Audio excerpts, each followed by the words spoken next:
Hello everyone, কেমন আছেন সবাই? আশা করছি ভালো আছেন। কি গিটার নিয়েছি তাই ভাবছেন যে গান করবো, তাই না? আসলে তা না। আসলে আমি আসছি আজকে ছোটোবেলার কিছু মজার স্মৃতি, মজার অনেক মজার স্মৃতি নিয়ে। আশা করি এই স্মৃতিগুলো শুধু আমার সাথে না, সবার সাথে হয়েছে, বিশেষ করে যারা 90s জন্মগ্রহণ করেছেন তাদের জন্য। আচ্ছা, ছোটোবেলায় যখন আমি স্কুলে যেতাম, স্কুলে যাওয়ার পথে আমি যে 2 টাকা 1 টাকা 5 টাকা করে বাঁচাতাম, এবং এই 2 টাকা 5 টাকা বাঁচিয়ে আমাদের কাজ কী ছিল জানেন?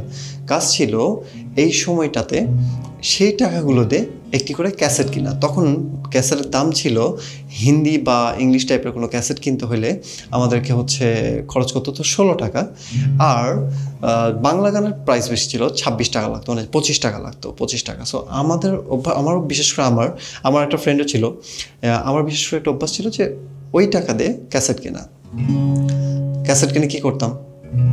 ওয়াকম্যান। ওই সময় ওয়াকম্যান যাদের কাছে থাকতো, একটা বিশাল বড় একটা ব্যাপার থাকতো। সো ওয়াকম্যান থাকা এবং গান শোনা আমার এটা খুবই বলা যায় একটা হবি ছিল। মানে আমি প্রচুর পরিমাণে ক্যাসেট কিনতাম, গান শুনতাম। আসলে আপনি কি মনে করতে চাচ্ছেন যে এটাই স্মৃতির কথা বা এটাই মজার কথা? না, এটা আসলে মজার বা স্মৃতির কোনো কথা না। কথাটি আসলে একটু অন্য, আমরা একটু অন্যভাবে নিই। আচ্ছা, আপনাদের কি মনে আছে যে এই ক্যাসেট প্লেয়ারগুলোতে অনেক সময় গান চলতে হঠাৎ মানে জড়ে যেত, গান টান খুব বেড়ে যেত, এবং তখন আপনারা কী করতেন?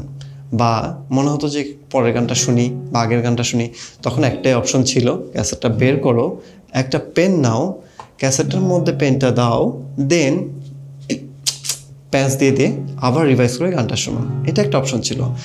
মানে এরকমও গেছে, ক্যাসেটের মধ্যে ফিতা আটকে গেছে, আমরা সেই ফিতাকে কেটে ঠিকঠাক করে আবার ওটাকে আঠা দিয়ে জোড়া দিয়ে গান শুনেছি। সো মানে এই ছিল একটা মজার স্মৃতি।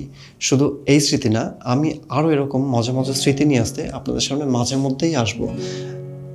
যাই হোক, গিটার যখন নিয়ে এসছি, তাহলে কি একটা ছোটোবেলায় গান শুনে দেওয়া যায়? অবশ্যই যায়। তো চলুন আমরা একটা মজার গান শুনে আসি। আজকে না, এর পরের এপিসোডে গানও শোনাবো আর একটি মজার গল্প শুনবো। তার আগেই সাথে থাকুন আমাদের সাথে। আর হ্যাঁ, কমেন্টে জানিয়ে দিন আপনাদের সাথেও কি এইরকম ক্যাসেটের ঘটনা ঘটেছিল। ধন্যবাদ সবাইকে।